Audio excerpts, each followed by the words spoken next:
What's going on, everyone? So today we're going to be talking about 7 tips to make the weight loss process easier, because we all know if it's easier, you're going to be more successful. So number 1 to me is finding substitutes. As you can see here, instead of maybe your traditional maple syrup, you can get one that's literally 1/3 the calories, the sugars, the carbs by switching to an Edie Smith substitute.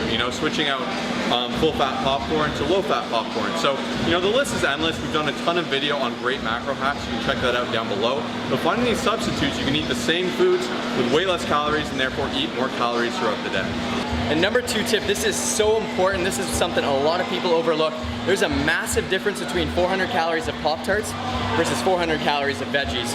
Satiety is so important because when you are in a deficit, you're trying to lose weight, without a doubt you're going to be hungry. So if you can find those ways to satisfy yourself, provide yourself with lots of fiber, lots of protein, lots of nutrients, I find a lot of people overlook it. They're just trying to find any food that fits within their macros, but you really have to pay attention to the actual quantity, the quality, all that good stuff, get the right portions. This is something a lot of people overlook, so implement this and you'll succeed for sure.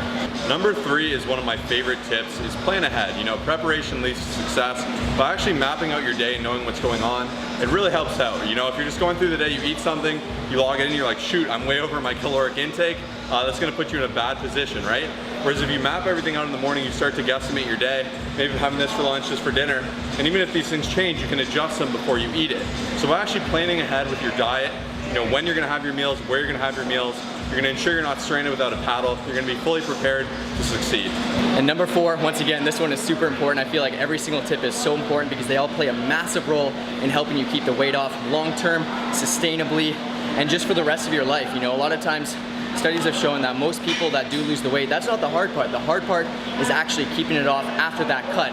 So one of the biggest tips is just having proper structure. So as an online coach, what I do to set all of my clients up for success, and even myself, is at the start of the week I know exactly what my macros are, how much protein I'm aiming for, how many calories, I give myself a calorie range. I know exactly how many cardio sessions I'm gonna be doing within the week, and then on top of that, even what days I'm strength training, having a proper program. I've messed up big time in the past by not having actual structure. So I highly recommend, because a lot of times it can be tough if you go into the week and you're like, oh, I'm gonna do a bit of cardio, and then at the end of the week comes, you've done no cardio, you've done no strength training. So just making sure you have some assistance, or at least you have that structure in place, it'll set you up for great success. Oh wow, sorry I didn't see you guys there. Number 5, common mistake is no resistance training. A lot of you really need to take this into consideration, especially if you want to shape the body and see the results that you deserve. So sometimes people start a weight loss cycle, they cut their calories from here to here, just salads, that's it. They do endless amount of cardio and 0 resistance or strength training at all. This is a massive mistake, and strength training a minimum of 3 times per week is definitely recommended. It's what's actually going to keep your body in the shape that you want it to. It's what's gonna actually give you the curves that you want and just keep that fullness and make you look really, really good. So a lot of times people end a cycle, they lose 15 pounds, more than half of it's muscle. They look in the mirror, they're like, what? Why do I still look worse or even like just as bad as before? When in reality, if you can keep all your muscle mass on and maybe only lose a little bit of muscle within the process, you're gonna look so good afterwards. You're gonna be able to eat more calories afterwards because you're gonna be maintaining all that muscle mass. It's a really good hack that I feel like a lot of people are neglecting, and you need to be adding into your routine. And number 6 is hiring a coach. I'm telling you, with all these tips, they sound great, the whole macros and cardio and weight training and stuff, but the issue is we need someone to hold us accountable. Let's take a look at this wall over here, right here.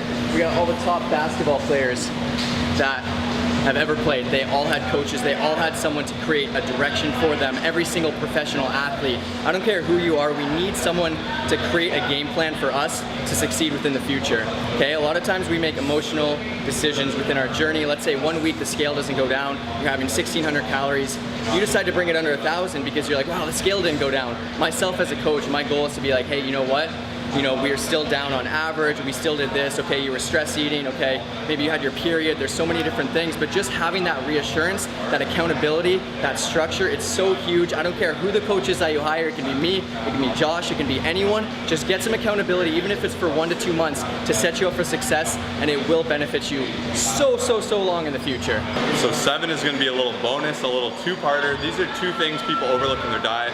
I especially find this with my coaching clients. Usually when I fix these 2 things, good things start happening. and they go hand in hand. Number one is actually staying hydrated. Are you getting enough water? You would be shocked how many people are not getting enough water. We started a 60-day shred challenge with our community, and everyone's like, oh, it'll be easy. You know, we had everyone doing 3 to 4 liters of water a day, and most people are like, I realized before this I was probably doing less than 1 liter. Water is what's going to help your body stay like hydrated, really function properly, push ATP to the muscles, get everything going. And if you neglect it, you're just going to feel more hungry. You're not going to feel right. You know, it's really just going to put you out of place. So make sure you're getting enough water in your diet. The little bonus, the little 7.5 is fiber. A lot of people overlook fiber, but fiber actually bonds with water to be very filling in the stomach. It helps regulate bowel movements.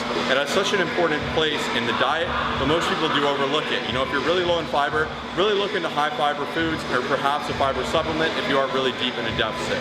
But thank you so much for watching this video. Hopefully we helped you learn how to lose weight a little bit easier, because that's what it's all about. We'd also love to help you lose that weight easier, so definitely click down below to get started with that summer special. We'll see you in the next video. Please smash like and subscribe. Peace out.